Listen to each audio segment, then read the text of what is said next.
O livro de ouro de Saint-Germain. Eu sou. Invocação. Ó, tu, infinita poderosa presença, tu, princípio de vida onipenetrante, nós rendemos louvor e graças por tua atividade maravilhosa através de toda a presença externa. De tua poderosa essência provém tudo o que existe, e possa a humanidade compreender que tu és sempre e incessantemente autossustentado. Tu, poderoso princípio ativo de vida, lançaste na atividade externa da humanidade manifesta tua suprema justiça, agora em todo lugar. Poderosa presença de luz, Deus em ação.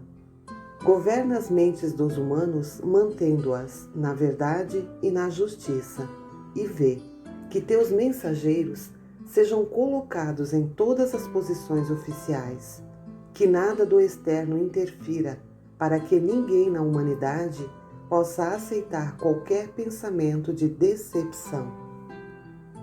Poderosa presença de Deus em ação. Lança-te em todas as mentes, expressando tua conquistadora presença. Saudações. Eu vos trago saudações dos seres perfeitos, que de peno estão velando e tudo ministrando. Discurso. A vida, manifestada em todas as suas atividades, é Deus em ação, e é unicamente pela falta de conhecimento na forma de ajustar o pensamento e sentimento, que a humanidade está constantemente interrompendo a pura fluência desta perfeita essência de vida, que não fosse isso, expressaria naturalmente sua perfeição em toda parte. A tendência natural da vida é amor, paz, beleza, harmonia e opulência.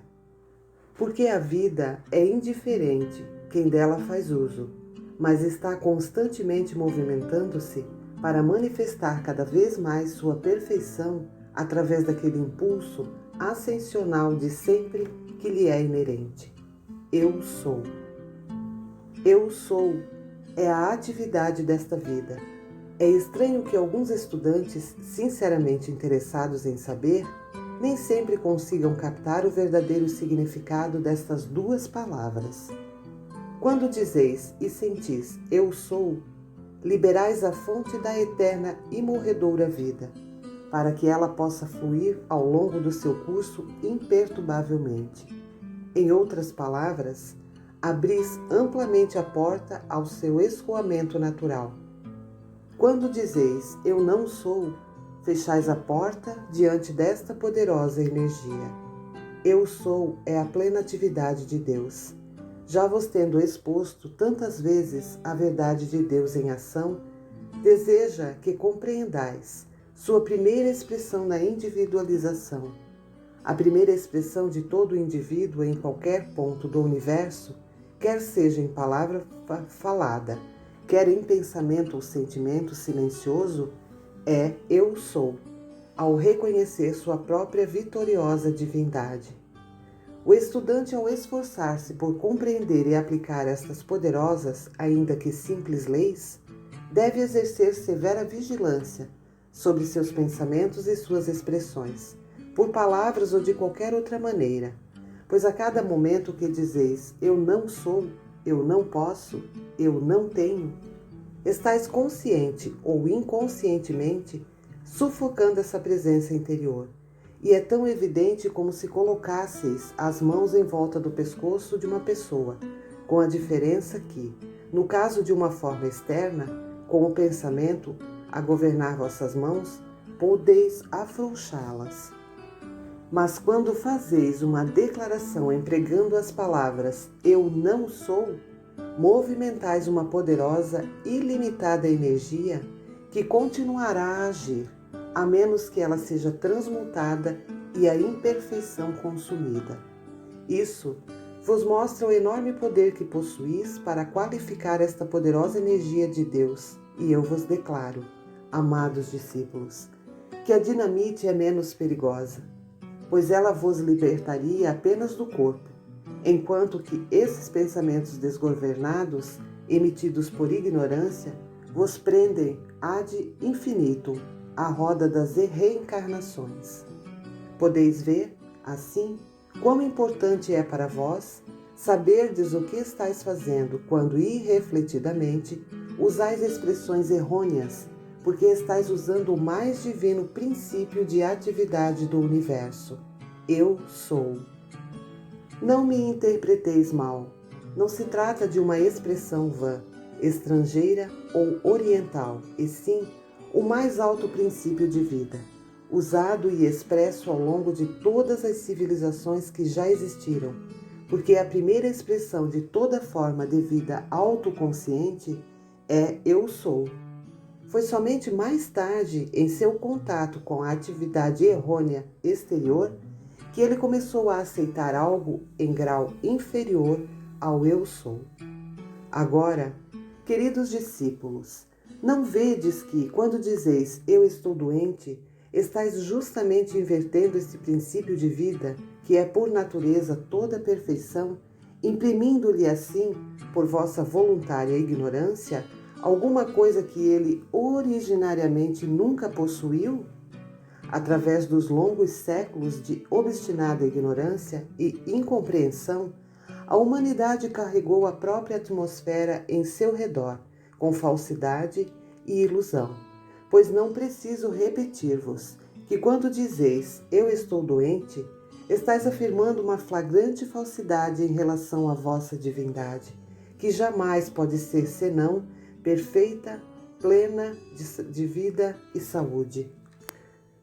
Meditai e vereis que alívio, que libertação poderá trazer-vos esta explicação. Peço-vos, queridos discípulos, em nome de Deus, cessai de empregar essas expressões falsas em relação ao vosso Deus, vossa divindade suprema, porque é impossível obter liberdade enquanto assim procederdes. Não é necessário que eu vos fale muitas vezes sobre isso, pois quando verdadeiramente reconheceis e aceitais a poderosa presença de Deus em vós, positivamente não há mais condições adversas. Recomendo-vos, se concederdes poder a condições adversas, pessoas, lugares ou coisas, e em nome de Deus a cada momento vos achardes a ponto de começar a dizer: eu estou doente, eu estou arruinado, eu não estou me sentindo bem. Invertei instantaneamente esta condição, fatal ao vosso progresso, e declarei mentalmente, mas com toda a intensidade de vosso ser: eu sou o eu sou, que é toda saúde, opulência, perfeição, felicidade, paz e o poder de reconhecer perfeição em toda parte. Quando pensais na expressão eu sou, significa que sabeis que tendes Deus em ação manifestando-se em vossa vida. Não deixeis que aquelas expressões falsas continuem a vos limitar. Relembrai continuamente: eu sou Deus em ação. Eu sou vida, opulência, verdade manifestadas já. Lembrando-vos, assim, dessa invencível, inconquistável presença, conservai a porta aberta para a sua pura, invencível essência e inteligência tecerem em vossa expressão externa esta maravilhosa perfeição. Eu vos suplico, meus amados discípulos, não continueis a empregar essas expressões maléficas, imaginando que por algum simples passe de mágica podeis colher bons resultados. É simplesmente impossível. Muitos de vós sabeis que se usa nos ranchos e fazendas o ferrete para marcar as reses com sinal de propriedade dos estacieiros. Tão grande é meu desejo de que vos fixei na consciência da presença de Deus em vós, que quase ambiciono aplicar um ferrete a fim de marcar a palavra eu sou em vós, e que não possais separar-vos do seu uso constante, no intuito de que continueis a reconhecer, a aceitar e usar esta poderosa, gloriosa presença de Deus que sois. Se por acaso alguma condição inferior a perfeita tentar aparecer em vossas experiências, declarai veemente que isto não é verdade e que aceitais somente Deus, a perfeição em vossa vida, em toda parte manifestada. Enquanto aceitardes falsas aparências, vê-las eis manifestadas em vossa vida e experiência. Não se trata, amados discípulos, de uma questão de crença de vossa parte, de aceitardes ou não a estas verdades. Elas são a lei, comprovada durante longos séculos de experiência, e são colocadas diante de vós para vossa libertação. Considerai o fato de que vossos pensamentos e sentimentos no passado construíram e criaram a desarmonia do vosso mundo de hoje. Erguei-vos, insisto, erguei-vos e caminhai com o Pai, o Eu Sou, para que possais ficar livres dessas limitações. Existe apenas uma coisa neste universo que pode rodear-vos de limitação: aceitar a aparência externa em substituição à poderosa presença de Deus em vós. No mundo ocidental, é agradável a ideia de que basta não crer ou não aceitar a antiga ideia oriental de feitiçaria para estar protegido contra ela. A feitiçaria não é senão o mau uso dos poderes espirituais. Nos campos da política, atualmente, está sendo usada a pior espécie, aquela que foi sempre conhecida na história da humanidade: a utilização de poder mental mal qualificado. Se essa mesma tremenda força mental fosse empregada no sentido inverso, ou seja, reconhecendo que só existe Deus em ação em todo o indivíduo que preenche cargos oficiais, aquele que enviasse esta qualidade ou esta verdade não apenas daria libertação a si próprio, como também o mundo da política seria preenchido com liberdade e justiça. Então, desfrutaríamos de um mundo natural, onde a ação de Deus imperaria em toda parte. Acontece hoje o que aconteceu outrora no Egito. Aqueles que fazem mau uso do poder mental suportam o suplício da desarmonia, encarnação após encarnação. Fazei o seguinte propósito: eu não aceito condições de quem quer que seja, nem de coisa alguma que me cerque a não ser de Deus, do bem e do meu Eu Sou, sempre comandado por Deus. Tendes necessidade de adquirir o hábito de governar vossa energia. Sentai-vos 3 ou 4 vezes por dia e simplesmente tranquiliza o eu exterior. Isso permitirá que vossa energia seja suprida. Aprendei a comandar e a controlar a energia em vosso corpo. Se precisardes de energia calma, sede calmos. Se precisardes de energia ativa, sede ativos. Deveis enfrentar, encarar as situações e superá-las. O discípulo precisa estar alerta e descobrir seus hábitos, destruindo-os. Não deveria haver necessidade de apontá-los, porque ele tem obrigação de olhar para dentro de si mesmo e extirpar tudo o que não é perfeito. Isso traz consigo uma liberdade impossível de ser obtida por outra maneira. Conservar seus velhos hábitos é justamente como vestir velhas roupas usadas. O discípulo não deve esperar que alguém faça essas coisas por ele. Ninguém senão ele próprio deve fazê-lo. Neste trabalho e sob a radiação, tudo que se acha latente no indivíduo vem à tona para ser consumido. Cuidai bem para não fixar a atenção sobre o que não quereis ver aparecer em vossa vida. É totalmente ridículo continuar relembrando o insucesso do passado. Se construístes vossas limitações durante séculos e podeis, por vossa atenção e esforço pessoal, delas vos libertar em poucos anos, então não vale a pena? Não é maravilhoso? Para fugir a uma circunstância desagradável, às vezes, o meio mais rápido e poderoso é empregar o senso de humor, pois uma disposição alegre e animada libera a energia que muitas vezes permite uma transformação maravilhosa.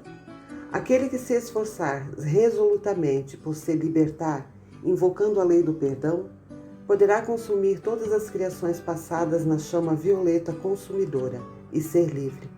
Deveis ficar conscientes de que a chama é a presença ativa de Deus agindo, transmutando e purificando. Quando tiverdes a intuição de fazer algo construtivo, executai-o com perseverança, completando-o. Que a manifestação venha ou não agora é coisa que não deverá absolutamente ser considerada. Mesmo que só intelectualmente os estudantes conheçam uma coisa, sem tê-la experimentado, não devem permitir que a mente continue retrocedendo a condições imperfeitas, quando sabem que lhes são nefastas. É inacreditável que as pessoas não consigam subjugar esse inimigo em suas consciências. Nenhum discípulo poderá triunfar até que cesse de voltar-se para as velhas condições negativas de que está procurando se libertar. Todo o trabalho de um mestre é conseguir meios de explicar ao discípulo a atividade da aceitação. A mente aceita aquilo com que o indivíduo concorda, através da sua atenção, deixando que os dois se tornem um. Quando a mente aceita e concorda com uma coisa ou condição, a pessoa automaticamente a incorpora ao seu mundo. Onde quer que deixeis vossa atenção deter-se, estáis concordando com o que lhes diz respeito e aceitando, porque pela atenção fazeis com que a mente se torne una com a coisa focalizada. Se uma pessoa visse uma cascavel enrolada, iria aproximar-se para ser atacada? Claro que não. Entretanto, é isso que fazem os discípulos quando permitem que a sua atenção se volte para os seus problemas. Há apenas duas atividades na vida, e se não deixardes o interior governar de acordo com o seu plano de perfeição, é então o exterior que se sobrepõe. Quando um quadro construtivo é projetado sobre vossa mente, é uma realidade, e essa realidade vem à tona se nela fixardes vosso pensamento. É possível alguém tornar-se tão consciente de sua própria presença de Deus que a qualquer momento pode ver e sentir sua radiação vertendo sobre si mesmo. Em relação a coisas supérfluas, o externo deposita toda a confiança no mundo da matéria. Compete ao discípulo obrigá-lo a confiar na perfeição de Deus, como confia na imperfeição dos sentidos. O discípulo deve sempre contar consigo mesmo e constantemente pensar: como posso usar as inspirações que me foram dadas para intensificar esta atividade?